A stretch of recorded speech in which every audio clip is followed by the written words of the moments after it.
You created the situation, and then you're upset that it was created. And that's what I think we need to be a little bit more intellectually honest in this country Yep. about our mistakes and just say, okay, and we can't run around pointing fingers. I don't care what president did. It's President Johnson. He's the one who screwed up. No, no, no, no. That's not my point. All of our leaders did. And we, as people who vote them in and out of office, are responsible for that.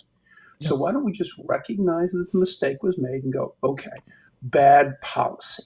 Let's fix the policy. It's kind of that old barn door joke. Yep. All the horses are out, so now you're going to close the barn door.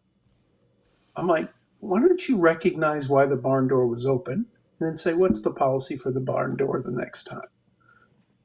But again, it's much better to villainize somebody Right. and say, some outsider did this. I'm like, no, we do this to ourselves. Yep. It's just time for us to be honest enough with and that's even when, even the simplest things we do as people. This is on us. And I don't think we want to take responsibility because then we feel like, well, if you take responsibility, then I admit that I'm wrong. I'm wrong all the time. Right. I mean, on a very regular basis, right? I think that's The funny best though. thing- Like we're all that way. And people just don't Yeah. understand that. The problem is when you can't admit that you're wrong, and we get stuck in that Yeah. way where we're like, we're wrong.